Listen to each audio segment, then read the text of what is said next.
Good morning and greetings from Northumberland on the 11th of July, which means it's the feast of St. Benedict. It's a damp morning here. I forgot to do the weather report.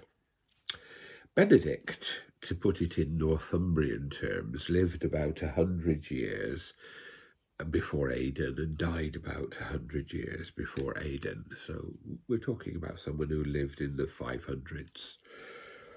And he was born in Italy, in the region of Nursa, 70 miles from Rome. And it was in Rome he was that he studied. And he was shocked by the hedonism of Roman society, the self-indulgence, the pleasure-seeking, whatever. And he withdrew from this. He withdrew from this to live as a sort of hermit, a hermit in the region of Subiaco. And such was the attraction of the way in which he lived his life, seeking God and seeking an ordered way of following God, that people came and joined him, and a number of embryonic monastic communities were formed. And he found himself as the director, as the centre for about 12 communities. This didn't always go down well with local clergy, and he moved from that area to the area of Monte Cassino further south. And there he spent 17 years of his life, establishing communities and a monastery and a way for Christian brothers to live together, and indeed for Christian sisters later on to live together. He formed a rule of life for monks, a guide for living together, focusing on God, taking in work and study and rest, and even how much beer to drink.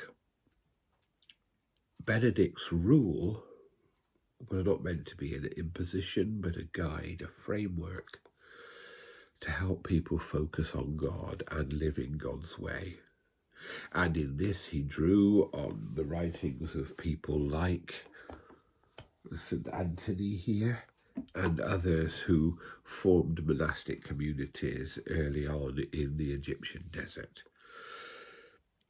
And so we give thanks for the framework which enabled monasticism to carry the flame of Christianity through the centuries. Whether it was communities like his own community there and the communities he formed across Europe, whether it was communities like the Lindisfarne community here. People focused on God in carrying the gospel and on offering hospitality. And of course, it's an example for us, because we as Christians are called to live in parishes, in churches, in Christian communities that focus us on God and call us to follow Jesus. St. Paul, in his letter to the Corinthians, says this about the foundation of our Christian life.